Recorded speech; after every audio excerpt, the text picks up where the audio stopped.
And welcome to another Round the Rotary with me, your host, J.P. Warren. And with us today, we have a good buddy of mine, Jon Dinkins. Either he's an executive account manager or he's a senior business developer for MS Directional. Did I get that right, John? Senior Business Development Manager. Development Manager. The title sounds pretty important in my opinion. Yeah, I guess both of them kind of do. So I'll tell you what. So just kind of give everyone a frame of reference about this. John came in, we're just kind of talking. We were talking about doing this podcast for a couple weeks now, and he came in. I can just tell. I mean, it's just him and I both. I mean, me personally, this is probably my fourth one this week and something like that. So we just kind of had the idea. Let's not talk about the standard form or talking points or discussion points we normally have. Let's just change it up and just kind of start, shooting the shit about whatever kind of would feel like. I jotted down a couple things, but yeah, just kind of have fun with this. Yeah, shake it up a bit. But the one thing that I do want to go down that path is, what is your background, John? Where did you come from? Where are you at today? Start us off. Well, that's a good question, JP. Thanks for having me on, by the way. First off, thank you for coming on. Second off, that wasn't a good question at all, because it's like the most bait. I think people do that like when they're doing like these like company like get to know and what's your background. It's not really a good question, but it's a good way to start things off. Yeah, it's a good way to get people talking about themselves. Exactly. That I don't have to talk about myself. So what's going on? Good point. Well, I mean, I'll tell a little bit. I mean, I work for MS Directional now. Yep. I've been in the oil field for about 13 years. All right. I started in the shop at Lean Drilling Systems. Yeah.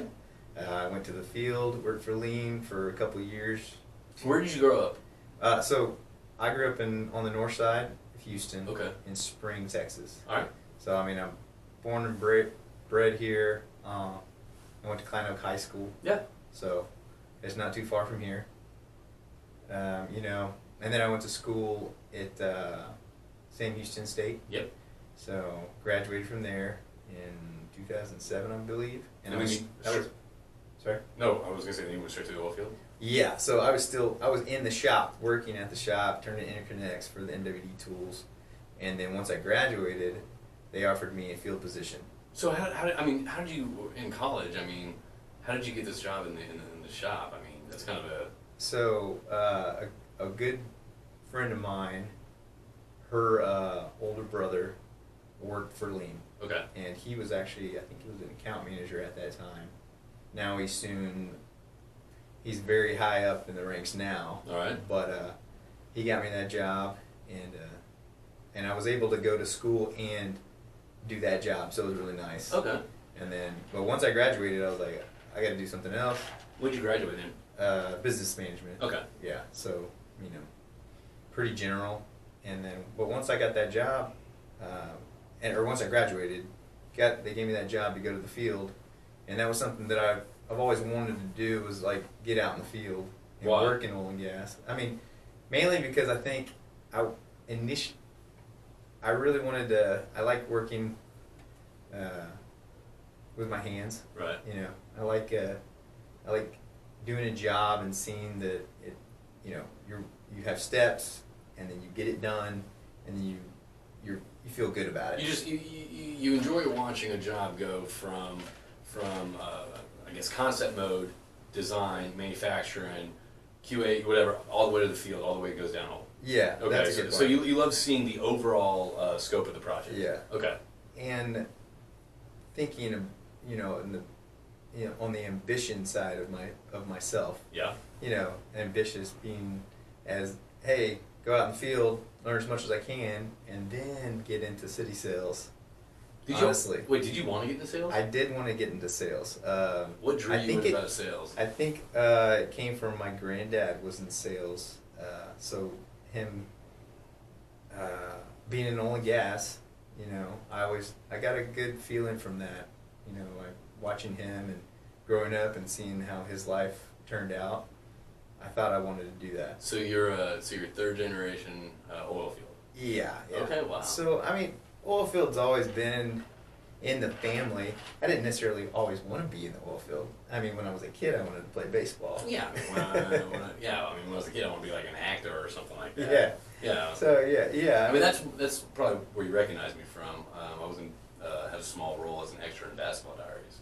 Is that how? Yeah. Basketball Diaries. Is that the one with Leo? Leo D and Mark Leo, Wahlberg. yeah. Yeah. Great. So those are my old colleagues. Okay. So when they win awards, I kind of feel like I helped them in their career to get to this point. I got you. You're the guy in the background. Well, yeah, but my character had a whole story. Oh. I had a whole story for this person, for this extra with no name. Oh, nice. Yeah, so it's a little fun fact about me. That's not bad. I like that. So you want to be a baseball player? Well, that did pan out. Didn't pan out. Wasn't too much time on the road, probably. Yeah. That's why you didn't pursue that. See, I guess that's another thing. After I guess maybe baseball didn't pan out. I really love music. I also have a lot of music in my family. It's mostly gospel. Yeah. My father actually graduated, from a music school. Okay. Composing and piano, and I got into music more on the countryside, the kind of southern rock. Yeah. And I always liked that when I was even when I started in high school, and then that's when I first got my guitar. I probably should have played, knowing that my parents were huge into music when they were kids and played it their whole life, can read and everything, read music. And write. Well, read music. I can't read music, but I picked up a guitar in 17. When I was 17, yeah. So you just kind of play by ear? Yeah. That's kind of what my wife does. My wife, she's a musician as well. She very good. She just comes up with her own shit. Just starts she just pick up the guitar. She's come up with an awesome song. I'm like, wow, do that again. She's like, I don't know what I just did. Yeah. Oh yeah, I've heard her. She can definitely play. So you want to be a potential musician? Yeah. And you still play? I wanted to be in the music business, I think. Okay. And that was early in my life. But when I got into college, that's when I started working the lean. I was like, this is actually a really, attainable goal. you know? And something that could lead to, have a family and a good job and be able to provide for my family. Right. And that's, you change, you grow up, you evolve into this person that you're going to be, we're still changing. I mean, priorities shift. I mean, you don't have the luxury to say, to be on someone else's, checkbook and say, I feel like pursuing this week. I feel like doing this. It's like now it's like you kind of have to provide for people. Yeah. Yeah. Yeah. No, that's a good point. So. Well, now I really have to provide for people. Provide for people. So let's kind of get back on track. After two broken dreams, after two crushed dreams of you not making it to the major leagues in baseball and you not going to Nashville and playing guitar, yet. Yeah. Could happen. Because I've heard you jam out. I mean, did you pick this? Did you start playing more during the quarantine, COVID time? You know what? I did at first, and then I've since kind of not as much lately. But I've also been getting out more. Yeah. There's one thing I've done in this whole quarantine COVID era is I've really gotten out there and we've done dinners. Golf together. We played golf. Yeah. We played a lot of golf. And that's one place where you can see your customers and hang out and get to know what they're doing in their lives. Oh, man, to me, personal and work life. Dude, yeah, that's the thing, man. To me, right now, obviously there's nothing going on in work life right now. It's kind of starting off a little bit. Few and far between. To me, it wasn't a question of going out to see what my customers are doing. To me, it was like going out and getting with, you're kind of like me. We develop friendships with our customers, become customers. It's more about getting out and just God, it's so good being around someone right now. It's good being around your friends. It's good playing. It's just good talking to people versus being on the Zoom call. It was good just the human interaction again. Oh man, you couldn't have said it better. That's really just getting out and hanging out with people. Dude, that's the thing. My wife, this quarantine thing happened, and she's like, I like this. I can live like this. I love being. I'm an introvert. I love it. And me, I'm just standing out the window, about to bang my head through the glass. I'm like, I'm an extrovert. I charge up hanging out with my friends. Yeah. That's how I charge up. So to me, it was kind of miserable, but it also gave me the time to kind of start setting up the Around the Rotary podcast and start thinking new ideas for CPC and just kind of, so it was kind of a good adjustment phase, but yeah, it wasn't by choice. It was kind of by force. Right. No, that's a good point. You're kind of forced into something, but it's working out. You're doing a lot. I hear your name a lot. The podcast is getting a lot of steam, Well, the numbers don't say that, but thank you. Yeah. I always say in our house is the #1 rated oil and gas podcast per my wife. I like it. Per my wife. So okay, go that way. So got into sales. Was sales everything that you kind of wish it would be? Huh. You know what? I I could probably have done it a little bit differently. What do you mean? I came into sales thinking that I knew a little bit more than I did. Is that because your family? I think I just got into it, and I tried to be more on the technical side because I had been on the field and worked that way, and then that's just not me. So, and I don't think I really adjusted to the sales life at first. I was a little bit more standoffish, and then it probably took about a couple of years to really get a whole grasp of, To find your groove. Yeah, it really did. Man, but I think that's for anybody that's young, getting into a sales, and you're going into talking to people that are older and more experienced than you. Well, even if they're our age, like, I remember the first, you're right, I think it takes a little bit for everyone to find the groove in any role. Sales is different too, because I feel like every salesperson has their own personality or character behind that role. Right. You know what I mean? Like, some people are very like, well, I'm gonna meet them for, I'm a meetings person. I do breakfast runs, I do meetings, I have meetings with them. Or some people are like, I do happy hours, I do golf, I do lunch and learns. Everyone kind of has their own groove what works for them and what service they're actually selling. Right. Right. No, that's true. And I think, but I think the best salesmen do all of that. Yeah.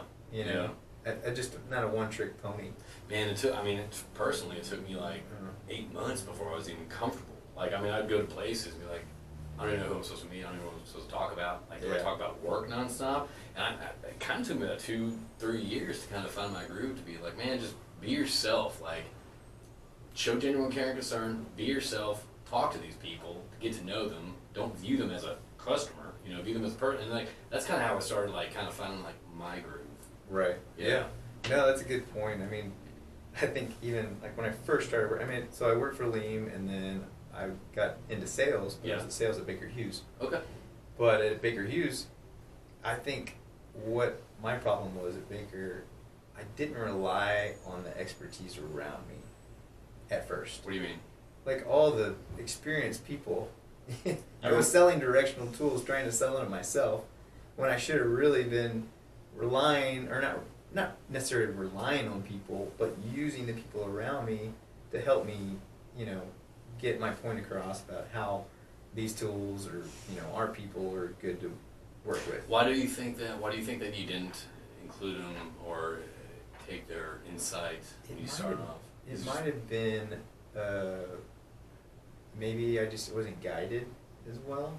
A little mentorship? Yeah, maybe a mentorship would have been. Could be a little hot dog and like you're young, like I'm gonna go get it. I got it myself. Yeah. And that's what I think I already said. Yeah, I thought I could do it myself. Yeah. But I really need to rely. And that's what I changed when I started. So I left Baker and I started working for Canrig, which is owned by Neighbors. Okay. And man, that's when I was like, I got a lot of really good people around me. Right. I'm gonna use them, but then,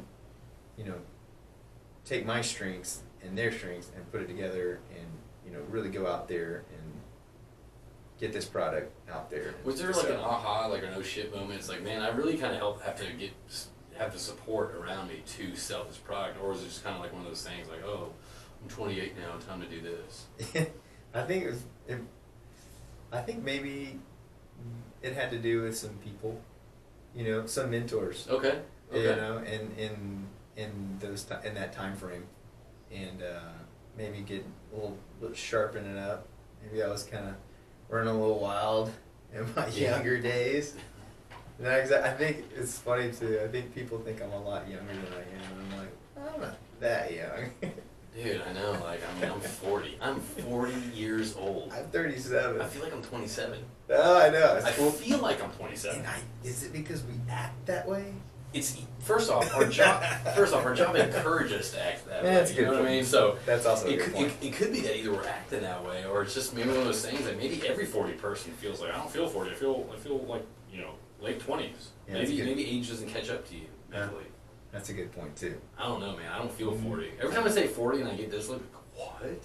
Yeah. I'm always like, get the hell away from the table, dude. I don't need that. Just wow. Well, look great for 40. I'd rather take that than like, ew, 40. You're old. Dude, I remember one time at Texas A&M, I was up there with a couple of Aggies, and it's like, I think I was like 33 at the time. I remember walking in like corner bar. It was like 7 p.m. Okay. Like back in the day when I was at College Station, like, Yeah. people were out. Right. Oh man. Right? Yeah. I went to College Station a lot and visited friends. Yeah, first off. Played a few shows in College Station. Did you really? Yeah. Where'd you play at? What was that?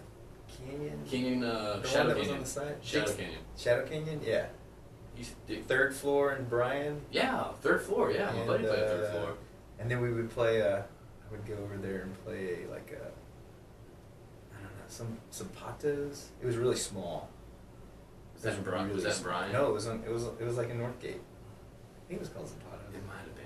Yeah. I feel like it's probably changed so much. It probably has. It was right by that shop bar, or before the shop bar. I think it was even there. Too close to. Oh, Fitzgerald's. It was And then close to Fitzgerald's. And then changed to something else, maybe. Yeah. Anyway. I don't know. Anyway, yeah, so I remember walking in there. I was like 33, and like 7 p.m. Kick open the door, and I'm with like 7 or 8 like customer sales guys. Kick open that door. I was like, yo, and like it was empty. Like there was literally no one there. And like they're like cleaning out the glasses. I was like, where is everybody? Uh-huh. And the little bartender, she's like, no one goes out till like 12. And I looked at her. I was like, wait, 12 at night? Yeah. Like what do you? So What is this, Europe? Yeah. Then I showed her my ID. She's like, oh my god, you're old. I was like, okay, well, all right, well, thank you. I'm gonna go. I'm gonna leave. I'm gonna bounce. Yeah. Yeah, I know. So Yeah. that's That is pretty late though. Even if I was young. Oh, she was like, okay, we usually go at like 11:30. I'm like, what? Yeah, the bars close at 2. Dude, I remember Do being. they still close at 2? I feel yeah, they do. Okay. I think so.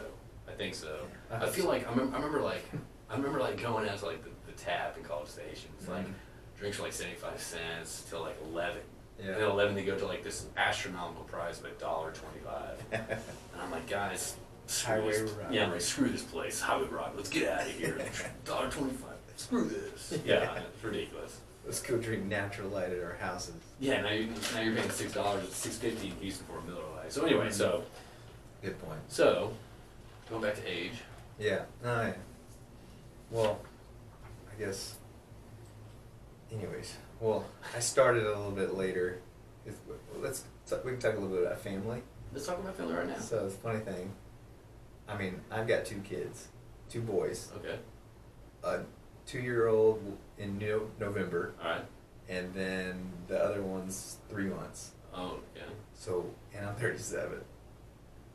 So you start running those numbers once you get past like a certain age. Yeah. You're like, okay, when he's graduating high school, I'm gonna be this age. Oh God, that's old. I know. I know. Yeah. I know. I think my mom was saying, I was, at your age, you were 10. I was like, damn, that means my sister was 14. Well, if it makes you feel any better, my dad had me when he was, I think, 36. And I think I turned out okay. I don't know, though. Hey, I don't we're about know. on the same path then. Yeah, exactly. Well, you and my dad are. Yeah, that's right. Yeah. Me and your dad got something in common. Yeah. But now I look at him, I'm like, man, he's old. So you gotta look, that's what forward to. Yeah, that's So he's like 79 now. So, yeah, I got that. so you got a 3-month-old? 3-month-old Jackson and a almost 2-year-old William. Okay. So yeah. All right. Yeah. William, named after his grandfather, and Jackson's named after, I guess, my great-great-grandfather. Irish? Irish, Scottish, Welsh. Okay. Yeah. Okay. Pretty much the whitest people ever. Okay. Yeah. All right. But you love. That's what 23andMe told us. But you love you love colonizing places. Yeah, I guess so. We're Yeah. really good at that. Yeah. We can't. We're really good at showing up unwelcome to a party and staying. Very true. Yeah.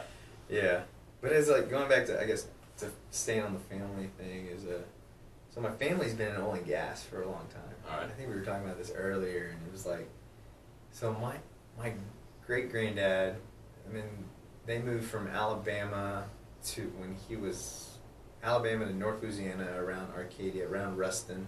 Okay. About an hour from Shreveport, and they've got a bunch of acres right there, and we've got a lot of gas wells. Okay. So my great grandfather was not a farm. He was a farmer. He was not an oil man.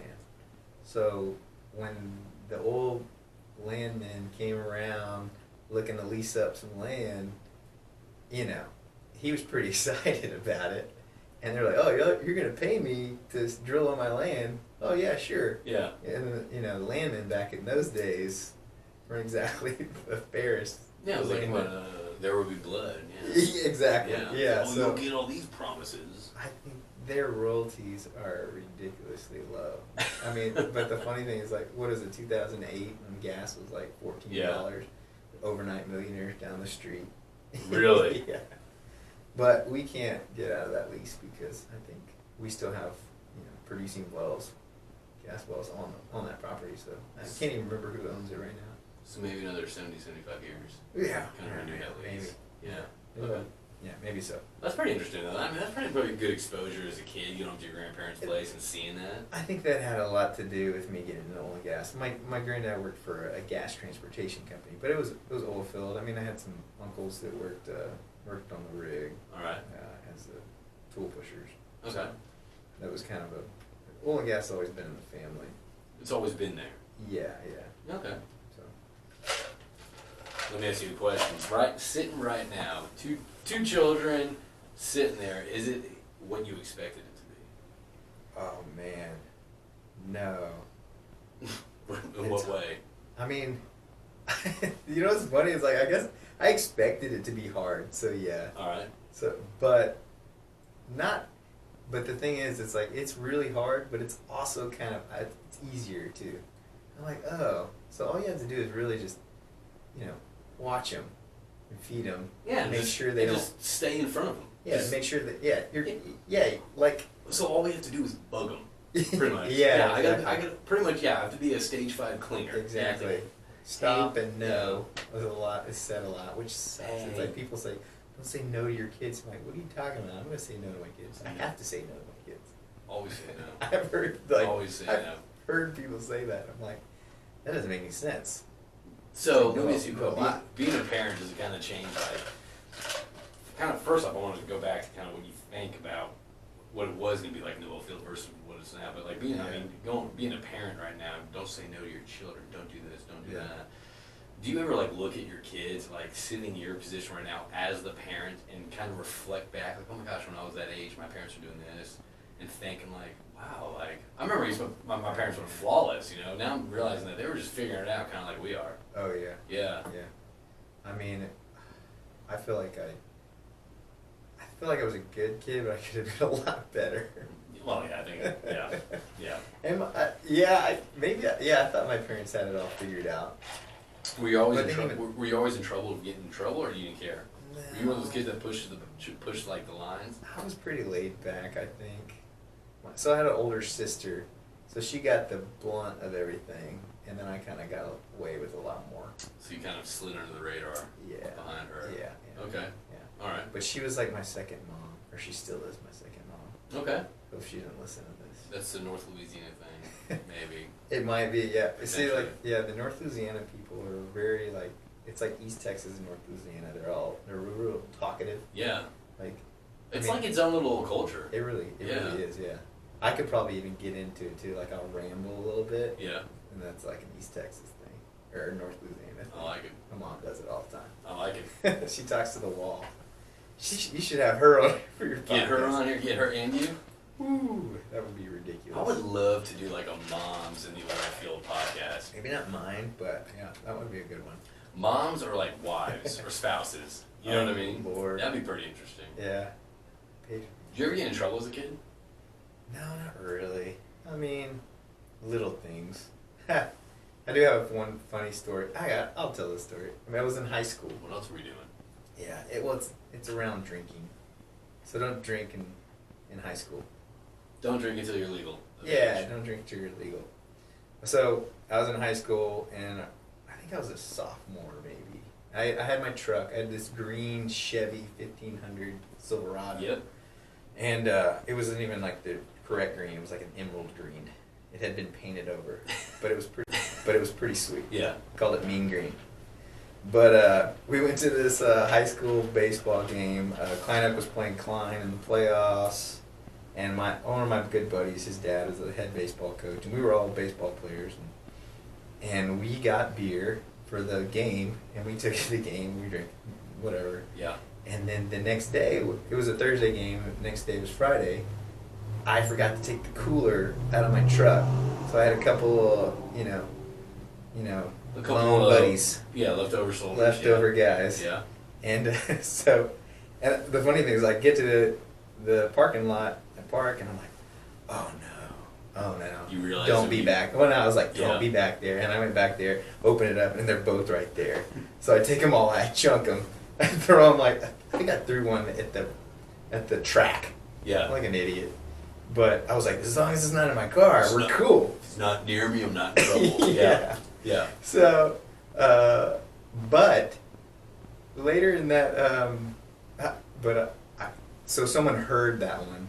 I put the other one right next to me, like in a car. Okay. Or by a car. Get someone else in trouble. Yeah. Perfect. Yeah, well, no, it wasn't in their car. It was just by their As car. long as it's not on you, you're good. Exactly. Yeah. Or it wasn't in their car. It was just by it. It was by their tire.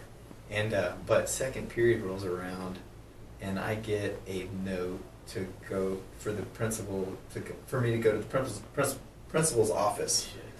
And I'm like, right when I get out of like the at first period, the second period, I go straight to the locker, like that hallway, like everybody's in the same hallway. Yeah. And I go to all my friends that I knew were with me. I'm like, we went home, we went to the game, we went home, we didn't drink. I went to every friend. Yeah, I went to every friend. Yeah.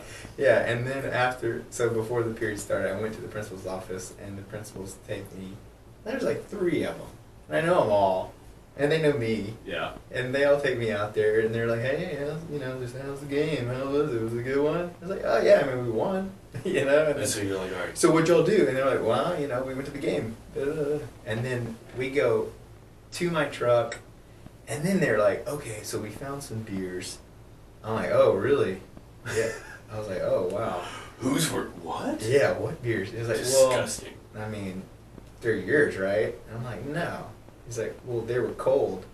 I was like, they're not mine. He was like, well, you have an ice chest with ice water in your truck. I'm like, yeah. I mean, we had some drinks.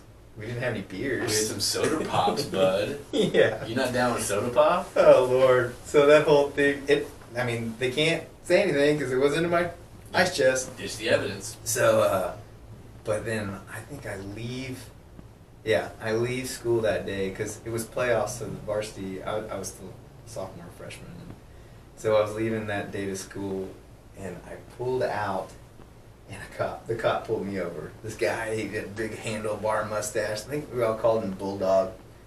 And, he looked like a bulldog, flat top. I mean, a guy had a flat top. Yeah, he's like probably like 45 with a flat top, stash. Yes. It was a whole handlebar deal. Yeah, pulled me over. Time off goes like to the shooting range. Yeah, exactly. Yeah. Yeah. He pulls me over and he gets out. He's like, roll the window down. So I was like, hey, how's it going? He's like, we know that was your beer. I was like, what are you talking about? Wait, so he's in there on the bus? This was after school. He just pulled me over to tell me that. We know that was your beer, son. Yeah, but what I'm saying is he was in cahoots with the principals. Yeah, well, he was with us, sorry. Oh, wait, so he was giving you a post-interrogation hard time. Just giving me shit at the end. I'm going to get this little punk right here. And he's not going to get me. Yeah. He just says, we know that was you, son. I'm like, yeah, okay. And like any high school asshole, I'm like, oh yeah, and smiled and left. Yeah. But it was a funny story. Yeah. Or a funny time.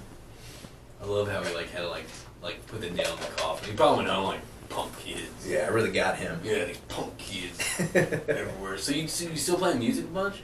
Man, yeah. Are you in a band, or is it just kind of your own personal kind of enjoyment? Yeah, it's personal enjoyment. I mean, I write songs. I've been writing songs for a long time. I've got some friends that still play and write. I mean, I got a good buddy that he still. Oh man, come to think of it, like I got a really good buddy, JB, and he plays music for a living. Yeah. And this has hit him pretty hard. Really? But it hit him really hard. Oh, just yes, like a restaurant. I guess you can't do any he shows. can't go play shows. Yeah. He can't play at bars. Yeah. I mean, he can't play at those little weekday things. Or Yeah. he could do private parties, but a lot of that was canceled too. That's gotta be tough for people in that situation. It's like Yeah, musicians. musicians, hotels. From local to even like big musicians. Well, I'm not worried about the big musicians. Well, yeah, they're fine. Yeah, they'll be all right. But I mean, he's been playing, and I went to high school. We played baseball together, and I've known him. I mean, I was his best man. He was my best man, and he's still playing. But what he kind of did to supplement not being able to play at bars and restaurants and wherever, Yeah. and shows, he did like a Facebook Live thing, and he did this like Corona Palooza deal. Okay. And it worked out really good. They made T-shirts. They sold albums, and he did okay, you know. I mean that's the thing though. In times like this, you have to be creative. You have to use what's in front of you. Yeah. Like yeah, Facebook Live, social media platforms. But I mean, if everyone's sitting in front of their computers or on their phones, Yeah. I mean, I remember there was a lot of requests for me to watch like several different concerts or shows. Yeah. Whether it's Gary P. Nunn or this other person. Like, Yeah. Just sitting in front of the computer. I mean, but Yeah. it's kind of cool because it's like, man, we're kind of all both stuck at home. We're both watching the same thing. So yeah, but I mean, Right. there's that disconnect though. You kind of miss like seeing live music, being there because the energy. Yeah. Yeah. I can think about just concerts that got canceled that I had tickets to. Really? You Do you know? go to a lot of live shows? Yeah, I mean, I love going to live shows. I haven't been to one in a while, obviously. But yeah, I mean, that's a huge thing. What do you write your music about? Where do you find your inspiration? Ooh, probably daily life. So I guess, and then, some past things. I think a lot of songs I wrote when I was probably younger, like in my 30s, early 30s, I think were probably more, about having fun, but also pretty, relationship issues or problems. So it's like Motley Crue, acoustic. Basically, yeah. So you do you write happy or sad? I mean, Both. Really? I do. But like some are even kind of upbeat, but have like kind of a negative tone to do you enjoy writing more sad songs or happy I songs? like sad songs I better. do too, man. I do. I think they're the best songs. I think they have different levels to them. Yeah. Yeah. Minor key songs. I guess so. Yeah. Monica would know what I'm talking about. She probably would. Yeah. Yeah. But she's not here. I'm here. So explain it to me. So you enjoy writing music. Usually, Yeah. you find more comfort, or not comfort, but you find more enjoyment writing sad songs that deal with difficult situations. in your Yeah, life. I think so. Are the songs personal all the time? Not all the time, no. Okay. Some of them are just made up stories, but That's- some of them are personal. Okay. Nothing that I'm like hanging on to, but it's nice to write it down and write a song to it. It's also a way Especially to- if I have a good riff on the guitar, then I'm really like, I should write something to that. It's also kind of a way to cope with stuff too. You know what I mean? Like It's good. Yeah, It's good. kind of packaging it and putting it together and kind of I don't know, musicianal therapy. Yeah, no, I mean, I think that's why a lot of people write in general. Well, I think a lot of people write in general and start joining bands to do music to get girls or to get guys. I think that's the Yeah. primary thing. I mean, you look at any Maybe. bands, that's why they start. Wait, well, you're taking the Motley Crue approach again. Yeah, I'm taking the Motley Crue, the Bruce Springsteen, the Kiss, anyone. You think Bruce Springsteen started to get a girl? I guarantee it. Have you seen him before Born in the USA when he was like doing like Thunder Road and when he was doing like Greens from Asbury Park? Spirit in the Night is one of my favorite songs. Great Bruce song. Springsteen, yeah. Dude, the guy was scrawny. Yeah. You know, the guy was the little guy from Freehold, New Jersey. Yeah. Like, scrawny all stuff. I mean, don't get me wrong, and he's never worked a day in his life in a factory, but he writes that he has, which is so cool. Like, Yeah. I like Springsteen. He's too political. Relax. I listen to Springsteen because of his music, not his political views. Yeah, exactly. Yeah. I could care less about his political views. Dude, that's something else that's going on, man. Let's go on that tangent. Lord. Let's go on that tangent. I feel lately like everything that you enjoy, whether it's food, sports, music, anything is all political now. Yeah. Everything. It's all getting... I personally am tired of this environment. Oh, man. I'm over it, man. It's so annoying. It's gotten to a point where I personally is like, you know what? First off, I don't trust the news. You know what I mean? I really don't trust the news. So, Oh, God, no one trusts the news. are you sure? I mean, well, yeah, that's true. Yeah. The news would like to make you think that majority of I feel like- Americans love the news. Yeah, normal people don't. I don't know. Normal people do trust the news, too. Every person I talk to that's kind of level-headed, like they're like, yeah, I don't buy the news. I You- feel like it does. It's funny because we're so bombarded with news, and like when you want to share something, you have to fact check it. too. I don't That's share. another thing. So you share what?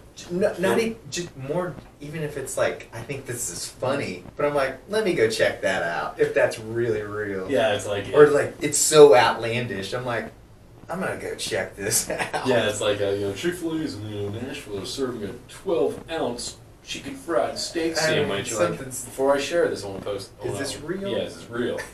Yeah. And that's the thing, dude.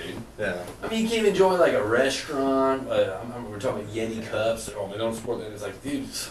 What's up with Yeti cups? Because they came from China or something? No, I kind of feel like they got some the fire like a year or two ago. It's like they didn't support the NRA, like after some mass shooting, and everyone was like, "Oh, I don't know, I'm out." But it's one of those things like, man, they keep your drink cold. They do the job. Yeah. Yeah. Yeah, I don't... Look, man, everything's political these days. It is political. Like, and like, it's funny, even like little things. It'll just go, what is the Goya guy back Trump, and people just bashed him about that. Like, I'm never buying Goya Frijol Negro again. Yeah, It's like, why? yeah. Man, they got that really good salsa though. I mean, come on. What you doing, dude? Yeah. It's like you're thinking way too much about this. It literally is the Pepsi challenge, the Pepsi versus Coke camps, Yeah. like on steroids these days. You know what I mean? Like It you really can tell where they stand if they bring in a Chick-fil-A or a Whataburger. It's like, oh man, he sports this. No, it's just kind of like number 5, water sized. That's just me. That's my fat ass. Yeah, that's me. That's me. I mean, even going back to like the whole political thing, it just like, okay, so take us, like our oil and gas family. Mm-hmm. You know, we're a family. We're becoming a smaller family.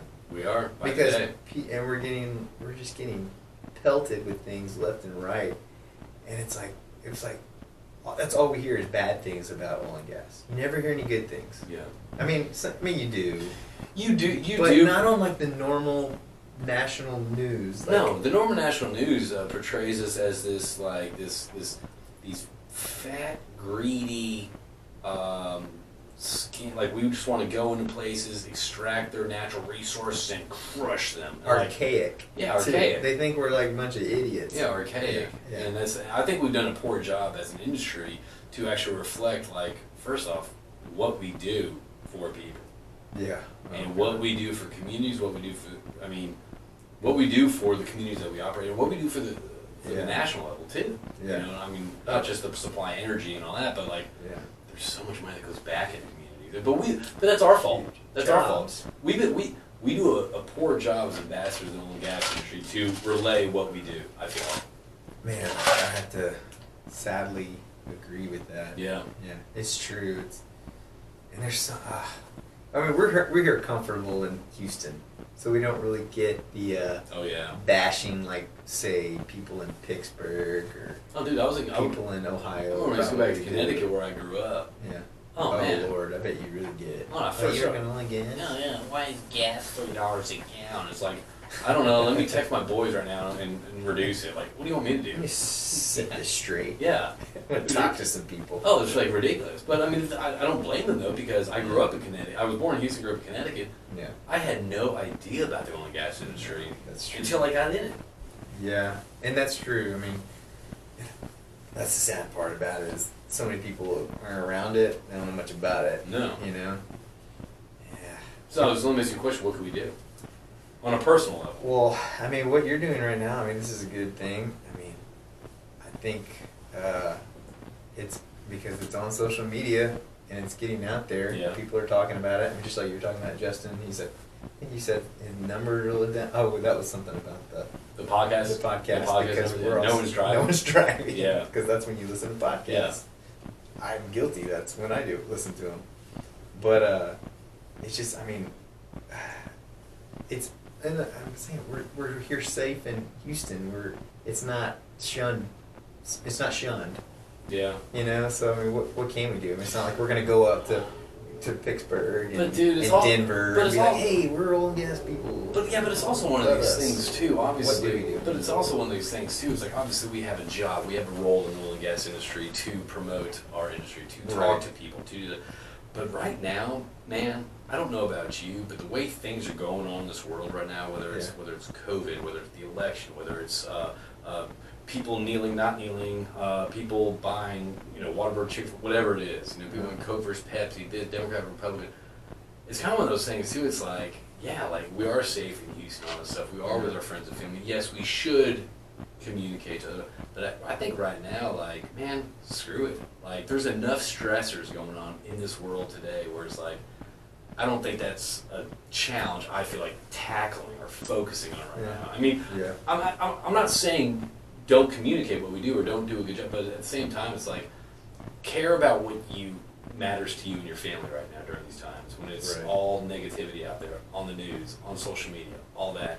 Control what you can, and that's you. That's you. That's hopefully your family, your friends. Pick them up. Yeah. No, that's a good point. I mean, like, it is hard. You can't figure it out. No. Yeah. You won't, and you won't figure it out. Yeah. I mean, but it really is sad that people look down on oil and gas so much. It's sad because it does so much for the country. Yeah, but look at your grandfather and his farm up there with the landman coming in. Yeah, I guess the older generation missed it. No, I mean, yeah, it comes in with the greedy kind of landman. Yeah, the greedy would come in and dump this. This farmer doesn't know anything. Yeah. But I mean, we've obviously changed in industry. Well, the world has changed. Yeah, absolutely. The world. Everybody has phones. Everyone has phones. Everyone's on it. smartphones. Have you seen The Social Dilemma? I did. Dude. Everybody's been talking about it. Yeah. Let's go. Yeah. Let's go. It's interesting. Dude, I deleted Facebook from my phone like 2 weeks ago. Did you? First off, I have to be on social media it's part of my. That's a good point. Not only am I deleted it, you just use it on your desktop. Use on my desktop. That's good. So first off, I like Facebook and social media for what it's. What it was. It's showing off family, friends, and then, as I said yesterday, lake pictures, all that stuff. Like all that. Yeah. I'm not trying to get what your political views are. I'm not trying to care about this, that. Like honestly, I go to my phone, I go to social media to release, have a good time. I don't want to be inundated with all this like serious stuff. So I deleted from my phone about 2 weeks ago, man. It's been pretty good. Interesting. I mean, that's a good point. It's a funny thing. Facebook, I watch the videos a lot. Yeah. And it's usually like golf or some kind of sport. Yeah. Actually, I got into this one thing where I don't like America's Got Talent, but I don't mind watching the clips. Like, okay. Like the one guy that's amazing or one girl that's amazing. You'd be like, oh yeah, that's cool, but I don't want to watch the whole show because I don't want to hear any of the judges or the judge or the backstory. Yeah, either it's Nick Cannon or Terry Crews. I don't want to hear them. I just want to hear the singer or the musician or whatever it is. Yeah, let's get the fat. Let's get down to the good stuff. The good stuff. David Spade had a pretty good show. I don't know if you ever watched it, but I can't remember what it's called. Wait, on Netflix? No. It was just a David Spade show. He would just have comedians around, 4 comedians and him in the middle. Just gotta have a round table. Really? Yeah. Kind of like Seinfeld with comedians and cars getting coffee? Similar, but I mean, they're in a studio. But they're just all sitting around bullshitting. Yeah, they're all just bullshitting about current events. Yeah. That actually sounds pretty intriguing. And the thing is it would just be maybe 5-minute clips of the show, and they would just talk about it. And it was kind of entertaining because they would have this one comedian. She's really funny. Future. She's got really curly blonde hair. No, I don't know who that is. is. Lord, she's pretty funny. She's got a Netflix special. You should check it out. Okay, all right. Future something. Is that Future? The thing on Netflix? That's literally her name. Oh, okay. I'll check it out. Yeah. No, I'm not. Yeah. I'm 40. I'm not hip anymore. I don't stay up to date. Well, you watch Netflix. Well, you watch Social Dilemma. Well, that's because So didn't it pop up? No, it didn't. Social Dilemma just popped up. Yeah. Right, because it was probably at number 1 or something. Well, Matt Bernard mentioned the Social Dilemma, and then I started hearing about it more and more, and so I decided to check it out. It's probably been 3 days I've heard someone different mention it. You're the second person today. Really? Yeah, someone was, because remember how in the Social Dilemma they were talking about how Facebook has some kind of algorithm or something that basically you see something totally different than what I see, right? Yeah. And even the person in Pittsburgh is going to see something completely different. than someone in Houston. They're gonna see something more geared to what's around them. And it's right? one of those things that if you're not paying for it, you're the product. Yeah, you're the product. But it's fascinating though. Yeah. Do you remember when we were in that little simulation when we had those three like tech engineers and he switched between apps and like they're like, oh, feed him this. Oh, we just saw that cute girl, feed him this hair gel. Like, man, it's interesting. It's like what is it's a animation on Pixar movie, Inside Out. Oh yeah. You know, they're controlling the little girl. Yeah. It's like, oh, this is a really good movie. Broccoli like on kids. pizza. Yeah. What? It's a perfect movie for kids. It's a great movie. So we watched that, and we also watched, I think it's called The Disclosure Project. It's about UFOs. Dude, highly recommend watching. I think it's HBO Max. It's called The Disclosure. I think it's Disclosure Project, but UFOs. Huh. I did watch the Bob Lazar thing on Netflix. The guy that worked for. Oh yeah, I watched that too. I watched NORAD or not NORAD. Well, the Disclosure Project kind of gets Area into 51 or something. Yeah, it gets into it and it talks about pretty much all these. You know, the government knows, and the military powerhouse runs the industries, runs the companies, runs news, runs this. Oh, it ties in perfectly. That ties in. Okay. And then it goes into, you know what? What if there was a UFO attack? It would bring everyone together. And we'd find it, but it would that sounds like Independence Day. It's exactly like Independence Day, but the UFO attack would come from a government, an Earth-based government. Watch it; it's pretty interesting. Disclosure, what was it? I think it's called the Disclosure Project. Okay, it's interesting. I mean, I'll you kind of conspiracy theorist type of guy? Not really. What takes up? You mentioned something about a wormhole, like when I go down a wormhole. Yeah. What's your YouTube wormhole you go down? Rabbit hole. I really don't. So I'll try and be quick with this because it's not great. But I go to so if I'm watching a movie, which I do watch a lot of movies. Okay. I was watching Midway, and that new movie. Is that good? It's really good. I mean, it was okay. I've The acting's subpar, but I was looking up people that were in the movie. Okay. Like just kind of looking at their background, but then I'll look at that person's background, and then in Wikipedia you click on that guy, and then I'll click on that guy, and by the time I'm like at the Civil War or something, I don't know. Or something. Yeah, you're just my great grandfather. yeah. I know that guy. Oh, he invented quick roads. Yeah. So I just got in another way. I started watching True Blood again. I don't know if you ever watched that. Yeah, I went way back because I was. Right? Yeah. Yeah. But I don't know. Yeah. Yeah. And I was, and that's really bad acting too. But the Renee guy in the first season, he's like a Cajun guy. He's got this really kind of god awful Cajun accent. But I was like, I don't know, he could be Cajun maybe. So I looked up where he was from. Where? Detroit, Michigan. Really? I was like, yeah, that's why it's pretty bad. Remember John Malkovich's Cajun accent in Deepwater Horizon? Oh, it's terrible. So it's the worst. Bad. It could be the worst one Oh ever. no, we're gonna do that. We're gonna do the negative pressure. It's like that's the worst. It's so bad. It's the worst. Who cast him in that role? I don't know. I guess they needed a big name on. They got him. There's not another big name from Louisiana.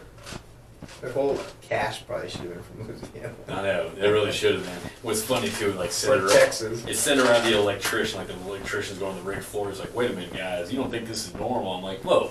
During my time working offshore, I don't feel like they were going up there questioning the operations, what's going on. The electrician didn't know what was going on down No, the electrician got down in the shop.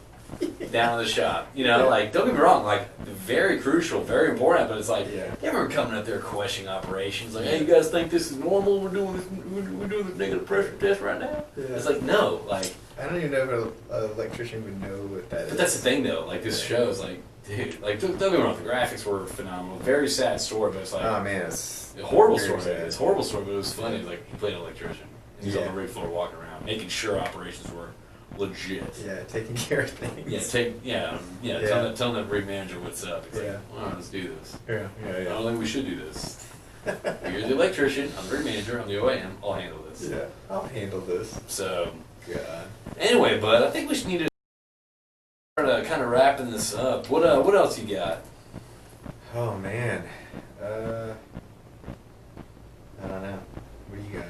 I don't know.